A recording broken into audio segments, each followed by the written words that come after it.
असं बिबट्यांचा मुद्दा पुन्हा एकदा समोर येताना पाहतोय. नागपुरात आज पारडी नागपूर भागामध्ये आहे, नाशिक आहे, इकडे आता पुन्हा एकदा बिबट्या मानवी वस्तीत घुसताना दिसतं आपल्याला. सर आज नागपूरच्या पारडी भागात बिबट्या शिरला आहे आणि 4 पेक्षा जास्त लोकांना गंभीर जखमी केलं आहे. दिवसेंदिवस हा प्रश्न गंभीर होतोय, काय सांगाल? काल सभागृहामध्ये या विषयावर चर्चा झाली आणि मुंबईप्रमाणे इतर भागात देखील आता नाशिक भागामध्ये ऊसाच्या पिकामध्ये किंवा जुन्नर भागामध्ये मोठ्या प्रमाणामध्ये बिबटची संख्या वाढलेली आहे आणि विदर्भामध्ये मोठ्या प्रमाणामध्ये वाघाची संख्या वाढली आहे. या सर्व परिस्थितीचं फार गंभीर परिणाम झालेला आहे. माझ्या स्वतःच्या मतदारसंघात सुमारे 16-17 लोकांचा मृत्यू झालेला आहे. चंद्रपूरमध्ये तर फारच गंभीर परिस्थिती आहे. गडचिरोलीमध्ये हत्तीचा प्रश्न उपस्थित झाला आहे. पश्चिम महाराष्ट्रात, उत्तर महाराष्ट्रामध्ये बिबटचा प्रश्न झालेला आहे.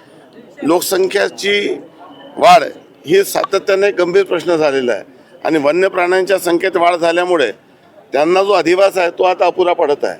टायगरची टेरिटोरियल फाईटमध्ये टायगरची डेथ होत आहे आणि या सर्व परिस्थितीमध्ये आता मोठ्या प्रमाणामध्ये ग्रासलँड डेव्हलप करणे, हर्बिवोरची संख्या वाढवणे, जर वाघ आणि बिबट वाढला असेल तर त्यांना लागणारा जो खाद्य आहे त्याची देखील संख्या वाढली पाहिजे. आता लोकसंख्या नियंत्रण कशी आणावी, म्हणजे वाघाची आणि बिबटची संख्या कशी नियंत्रणात आणावी हा देखील एक गंभीर प्रश्न आहे. या संदर्भामध्ये केंद्र शासनाशी राज्य शासनाची चर्चा सुरू आहे. माझी स्वतःची माननीय वनमंत्र्यांसोबत बैठक झालेली आहे 2दा. एक मुंबईला उच्चस्तरीय बैठक झालेली आहे आणि या बैठकीत अनेक उपाययोजना आम्ही या ठिकाणी सुचवलेल्या आहे.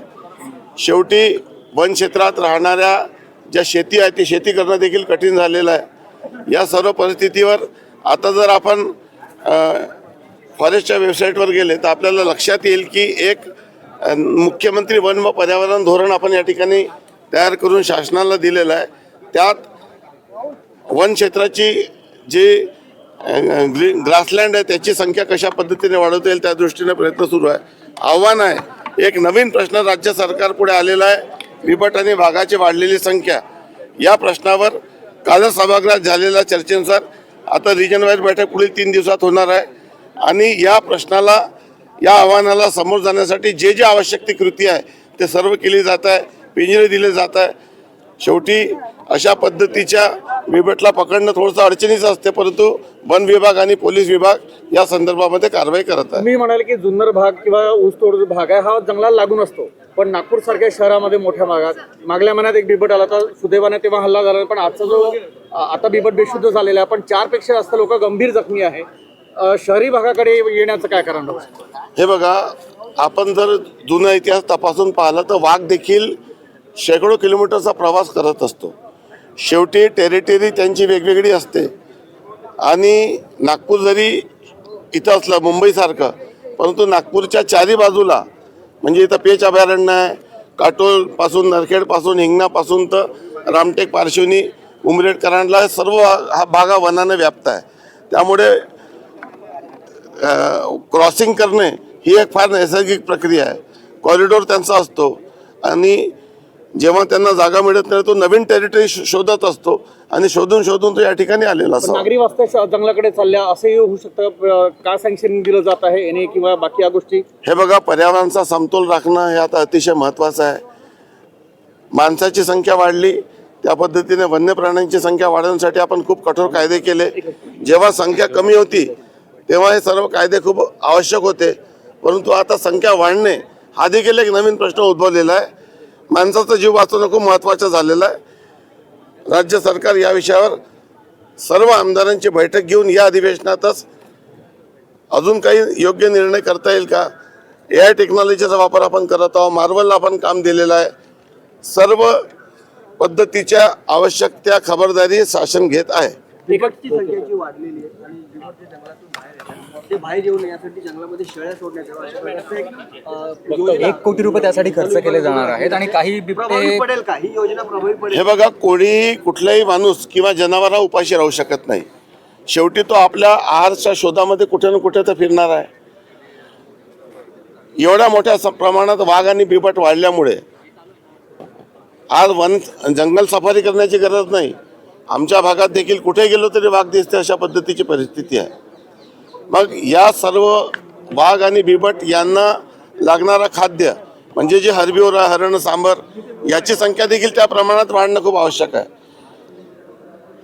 भविष्यामध्ये कशा पद्धतीने कॅप्टिव्ह ब्रीडिंग करता येईल का आणि ही संख्या कशी नियंत्रणात आणता आणि हा समतोल कसा राखता येईल या दृष्टीने माननीय वनमंत्री प्रयत्न करत आहे.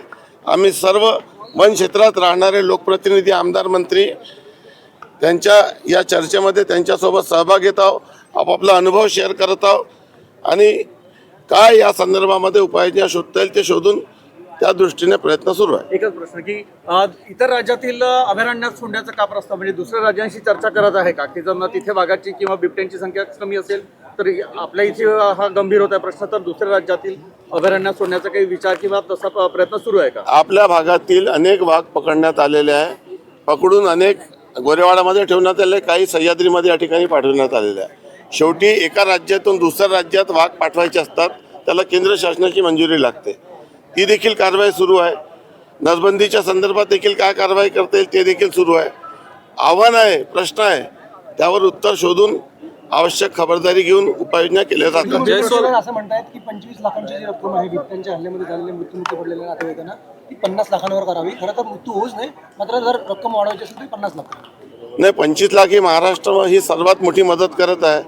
केरळ सरकारने वन्य प्राण्यांचा हल्ला याला स्टेट डिझास्टर डिक्लेअर केलेला आहे आणि नुकताच सुप्रीम कोर्टाने देखील या संदर्भामध्ये प्रत्येक राज्याला निर्देश दिले की त्यांनी किमान 10 लाख रुपये द्यावे. आणि या सर्व परिस्थितीचा विचार करून महाराष्ट्र हा पुरोगामी राज्य आहे. महाराष्ट्रात देशाच्या इतर कुठल्याही राज्यापेक्षा जास्तीची मदत आहे. मी स्वतः या विषयावर पाठपुरावा केला आणि कॅबिनेट पुढे आता फाईल आम्ही पाठवत आहोत की जेवढे वन्य प्राण्यांच्या हल्ल्यामुळे जेवढ्या लोकांचा मृत्यू झालेला आहे त्यांना 25 लाख सोबत शासकीय सेवेत देखील सामावून घेण्याचा प्रस्ताव मंत्रिमंडळापुढे सादर होत आहे. नागपूर या हिवाळीमध्ये पर्यटन जे आहे ते विदर्भामध्ये वाढत असतं, पण या बिबट्यांच्या भीतीमुळे कुठेतरी पर्यटनाला फटका बसतो. नाही, पर्यटनाला फटका बसला नाही. बरं, नागपूर जिल्ह्यासह पूर्व विदर्भात अवैध रेती उत्खननाचा प्रश्न गंभीर आहे. काय उपाययोजना किंवा तुमच्या मतदारसंघात काय तुम्ही म्हणजे प्रयत्न? नाही, आम्ही आता वाढूला कृत्रिम वाढूचा प्रस्ताव सरकारने दिलेला आहे. माननीय महसूल मंत्री याकडे लक्ष घालत आहे. घरकुल आणि व्यक्तिगत वापरासाठी 5 ब्रासपर्यंतची वाढू ही फ्री केली आहे आणि आर्टिफिशियल सँडनी डिमांड सप्लाय रेशो मेंटेन करण्याचा प्रयत्न या ठिकाणी होत आहे. मेंबर्स मुख्यमंत्र्यांना भेटले किंवा वाळूचा जे माफिया आहे ते अव्वाच्या सव्वा त्यांनी रेट वाढवले आहे आणि एक प्रकारे कृत्रिम टंचाई केली आहे. काय याच्यावरही काही विचाराधीन आहे का सरकार? नाही, आता मोठ्या प्रमाणामध्ये लोकांना रिलीफ मिळालेला आहे, परंतु आपण आपल्या महाराष्ट्रामध्ये देशातील सर्वात मोठं इन्फ्रास्ट्रक्चर उभं होत आहे. महाराष्ट्र प्रगतिशील राज्य आहे. वाळूची गरज आणि वाळूची उपलब्धता यामध्ये तफावत आहे आणि आता कृत्रिम वाळू उपलब्ध झाल्यानंतर हा बॅलन्स होईल. थँक्यू.